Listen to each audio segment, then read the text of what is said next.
అమ్మ ఇక్కడ ఉన్నటువంటి ఆడపిల్లలందరూ కూడా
ఎస్ఆర్కేఆర్ ఇంజనీరింగ్ కాలేజీలో సంక్రాంతి సంబరాల సందర్భంగా గాలిపటాలు ఎగరేయటం, భోగి మంటలు, హరిదాసు, బొమ్మల కొలువు, గంగిరెద్దు ఊరేగింపు ఇవన్నీ యువతకి ఈ నేటి యువతలో ఆసక్తి తగ్గిపోయిందని ఆసక్తి పెంచడం కోసం ఈ సంబరాలు ఎస్ఆర్కేఆర్ ఇంజనీరింగ్ కాలేజీలో ఏర్పాటు చేశారు.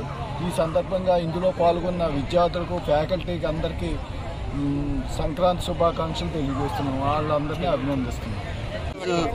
ఎస్ఆర్కేఆర్ ఇంజనీరింగ్ కాలేజీలో సంక్రాంతి సంబరాలని ఘనంగా నిర్వహించడం జరిగింది. ఈ సంక్రాంతి సంబరాల్లో భాగంగా విద్యార్థుల చేత అలాగే మా ఫ్యాకల్టీ చేత పతాకాలు ఎగరేయటం, వాళ్ళకి దాంట్లో గెలుపొందిన వారికి ప్రైజులు కూడా డిస్ట్రిబ్యూట్ చేయడం జరిగింది. దీన్ని నిర్వహించడానికి మా మేనేజ్మెంట్ వారు మాకు ఎంతో సహకారాన్ని అందించారు. సో ఈ సందర్భంగా మా మేనేజ్మెంట్ వారికి కూడా కృతజ్ఞతలు తెలియజేస్తాను. నమస్కారం. ఈ సంక్రాంతి సంబరాలు ఎస్ఆర్కేఆర్ ఇంజనీరింగ్ కళాశాలలో జరిగేటువంటి సంక్రాంతి సంబరాలకు విచ్చేసినటువంటి మా మీడియా సోదరులందరికీ కూడా పేరు పేరు ధన్యవాదాలు.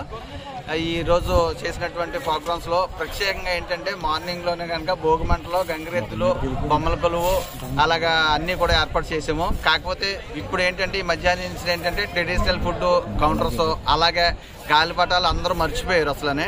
దాన్ని కూడా గుర్తు చేయడానికి మా స్టూడెంట్లు అవేర్నెస్ తీసుకురావడానికి దానికి ప్రత్యేకించి గాలిపటాలు పోటీలు పెట్టాం. ఇందులో విజేతలైన వాళ్ళకి కూడా మా మేనేజ్మెంట్ తరఫున ఫస్ట్ ప్రైజ్, సెకండ్ ప్రైజ్ ఉంటుంది. అలాగే మెయిన్ మ్యూజిక్ చైర్స్ అన్నీ ఉండే, గెండి బాక్స్ ఉండే, ఫైర్ బాల్స్ అన్నీ ఉండే, ఇలాగా బెలూన్స్ ఫైర్స్ అన్ని చాలా గేమ్స్ పెట్టాము. అలాగే ట్రెడిషనల్ గేమ్స్ అన్నీ కూడా ఉన్నాయి. ఇలాగ మా ఈ అన్ని జరపడానికి మా మేనేజ్మెంట్ పూర్తి సహకారం అందించినందుకు మేనేజ్మెంట్కి మేము ధన్యవాదాలు తెలుపుకుంటున్నాం. మీడియా సోదరులు అందరూ కూడా మరొకసారి ధన్యవాదాలు తెలుపుకుంటూ మీకు సెలవు తీసుకుంటున్నాం. ఇంటిని మేము చాలా మిస్ అవుతాం అనుకుంటున్నాం, కానీ ఇక్కడ సేమ్ అలానే చేశారు. అసలు మళ్ళీ అంటే అక్కడ ఎలా అయితే భోగిమంటలు వేసి పరమాన్నం చేస్తారో సేమ్ అలానే చేశారు. ఇక్కడ కూడా చాలా బాగుంది. ఇంకా పిండి వంటలు కూడా చాలా పెట్టారు, చాలా బాగుంది.